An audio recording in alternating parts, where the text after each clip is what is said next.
ప్రతి సంవత్సరం లాగానే కరీంనగర్లో హనుమాన్ జయంతి సందర్భంగా హిందూ ఏకయాత్రను నిర్వహిస్తూ వస్తున్నాం. అనేక సంవత్సరాలుగా ఈ కార్యక్రమం చేస్తూ వస్తున్నాం. హిందూ సమాజం యొక్క సంఘటిత శక్తిని చాటాలనే ఉద్దేశంతో, హిందూ సమాజం యొక్క ఐక్యత స్ఫూర్తిని అందరికి చూపించాలనే ఉద్దేశంతో, హిందూ సమాజం పట్ల రాజకీయ పార్టీలు కానీ ప్రభుత్వాలు కానీ ఏ విధంగా అనగలొక్క ధోరణి అవలంబిస్తున్నారో, మైనార్టీ సంతుష్టీకరణ విధానం అవలంబిస్తున్నారో దానికి ధీటుగా హిందూ సమాజం సంఘటితమైంది. హిందూ సమాజం ఐక్యంగా ఉంది. హిందూ సమాజాన్ని ఇబ్బంది పెట్టే ప్రయత్నం చేస్తే ఈ విధంగా మా శక్తిని ప్రదర్శిస్తాం. ఇంత శక్తివంతంగా హిందూ సమాజం ఉందని చెప్పి సమాజానికి ఒక సంకేతం ఇవ్వడానికి, ఒక స్ఫూర్తి, సమాజానికి ఒక స్ఫూర్తి నింపడానికి ప్రతి సంవత్సరం ఈ హిందూ ఏకయాత్ర నిర్వహిస్తున్నాం. అనేక మంది జిల్లా వ్యాప్తంగా అనేక మంది హిందూ యువకులు కానీ చిన్న పెద్ద తేడా లేకుండా, ముస్లిం తేడా లేకుండా ప్రతి ఒక్కరు కూడా జై శ్రీరామ్ అంటూ, భారత్ మాతాకి జై అంటూ, జై హనుమాన్ అంటూ ఈ యాత్రకు తరలి వస్తున్నారు. ఈసారి కూడా పెద్ద సంఖ్యలో ముఖ్యంగా యువకులు ఈ హిందూ ఏకయాత్రకు రాబోతున్నారు.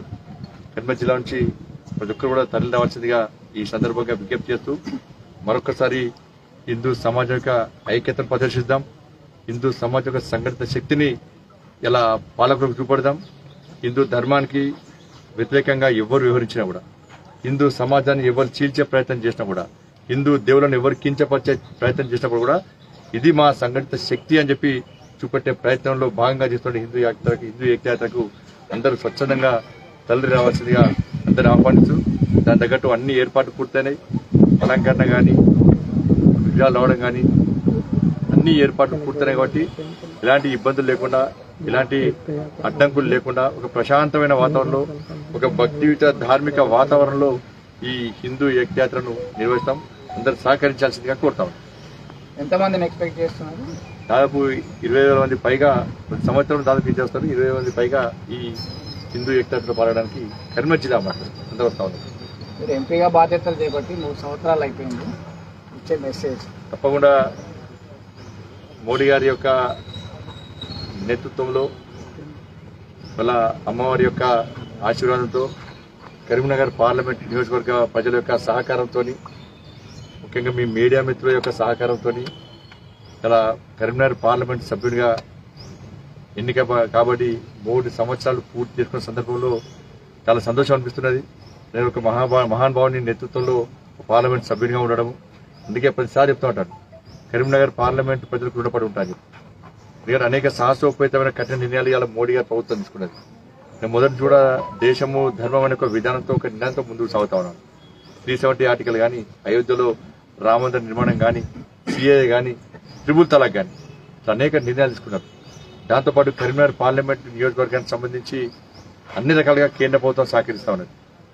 నేషనల్ హైవే విషయంలో కానీ, గ్రామీణ సడక్ యోజన విషయంలో కానీ, సిఆర్ఎఫ్ విషయంలో కానీ, నిధులు కేటాయించడం కానీ పూర్తి వివరాలు నేను అందించడం జరిగింది.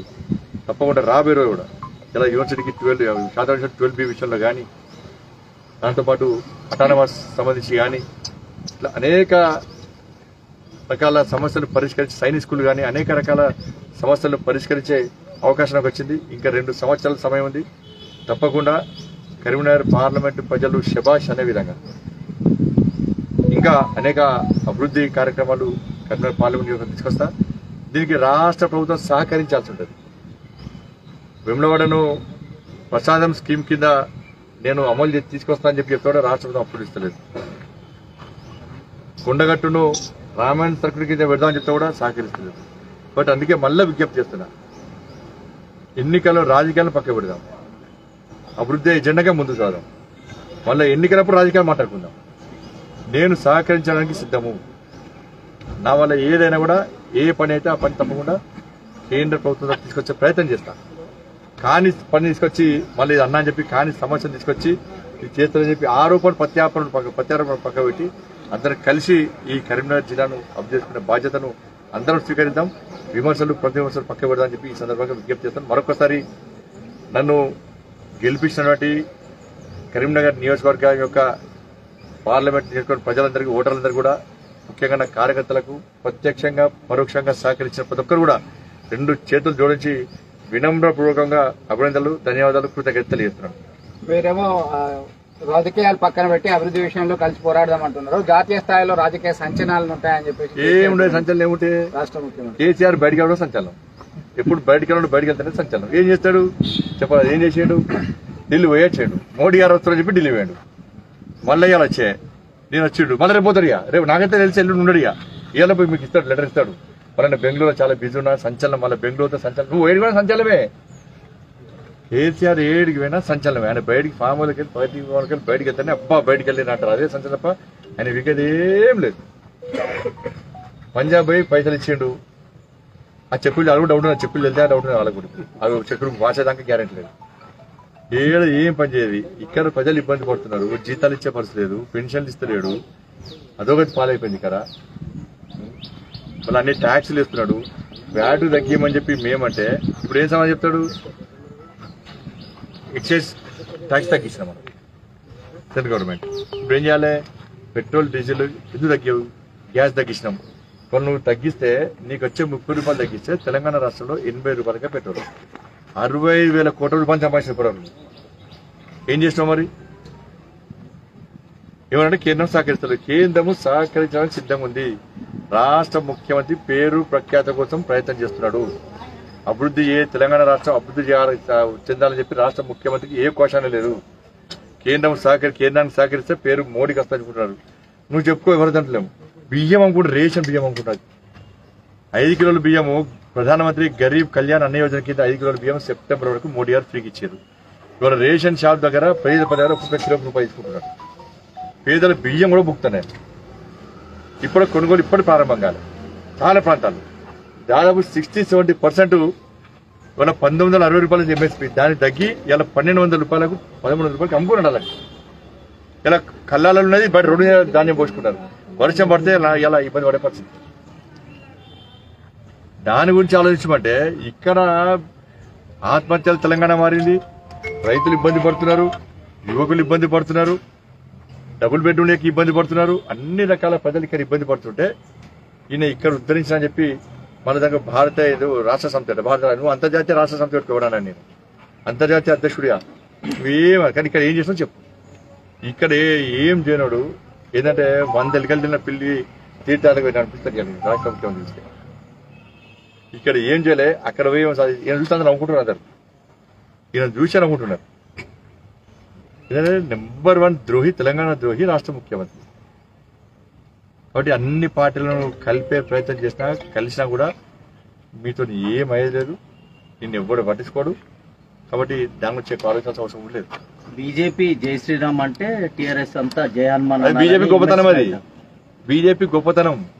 గతంలో ఈ రాజకీయ పార్టీ నాయకులు ఎవరు కూడా, కేసీఆర్ కూడా ఎవరు కూడా నేను హిందూ అని వాళ్ళ నోటకెళ్ళి రాలే. ఇవాళ అన్ని పార్టీల నాయకులు నేను హిందూ అని చెప్పుకుంటే భారతీయ జనతా పార్టీ గొప్పతనం. భారతీయ జనతా పార్టీ వల్లనే వాళ్ళ నేను హిందువును అని చెప్పుకునే స్థితి వచ్చింది. ఆ స్థితికి భారతీయ తీసుకొచ్చింది. కానీ కుటుంబం కోసము, వాళ్ళ అయ్య కోసము, కేసీఆర్ ఆయన పీఠం కాపాడుకోవడం కోసము యాగాలు పూజలు చేస్తే హనుమంతుడు క్షమించాడు. రేవంత్ రెడ్డి అయోధ్యలో రామ మందిర నిర్మాణానికి టీఆర్ఎస్ పార్టీ అనుకూలమా వ్యతిరేకమా చెప్పాలి. ఫస్ట్ అయోధ్యలో చేసిన కరసేవ కరెక్ట్ అని టీఆర్ఎస్ పార్టీ చెప్పగలుగుతుందా? ఈ దేశంలోని హిందువులందరూ ఆరాధ్య దైవంగా భావించే అందరి రాముడు, ఆదర్శ రాముడు, అందాల రాముడు అనేటి రాముడు జన్మించిన స్థలంలో కరసేవ చేసి అనేక మంది కరసేవకులు బలిదానం అయినప్పుడు కూడా మా మోడీ గారి కరసేవకుల బలిదానం వృధా పోనియా. నా కరసేవకులు ఏ రాముని కోసం బలిదానం అయిపోయారో అక్కడ దివ్యమైన భవ్యమైన రామమందిర నిర్మాణం నిర్మించి తీరుతామని చెప్పి కరసేవ చేసే కరసేవకు వీరికి అనుకూలమా? అక్కడ రామమందిర నిర్మాణానికి వీళ్ళు అనుకూలమా? రాముడు అయోధ్యలో పుట్టినని చెప్పి వీళ్ళు అదే ప్లేస్ లో భావిస్తారా? చెప్పండి. ధన్యవాదాలు. రేవంత్ రెడ్డి 2 కులాల గురించి మాట్లాడటాన్ని ఎట్లా చూస్తారు? చెప్పాలి. ధన్యవాదాలు. ఏం చెప్పి మీరు చూస్తున్నారు ఐ డ్రీమ్ న్యూస్ ని. Please subscribe. I dreams For more videos, Subscribe. I dream. Please subscribe for more videos. I dream. I dream. For more videos. Subscribe, I dream. Please subscribe. Subscribe I dream channel. Do subscribe. I dream. I dream ఛానల్ని subscribe చేయండి. Do watch I Dream.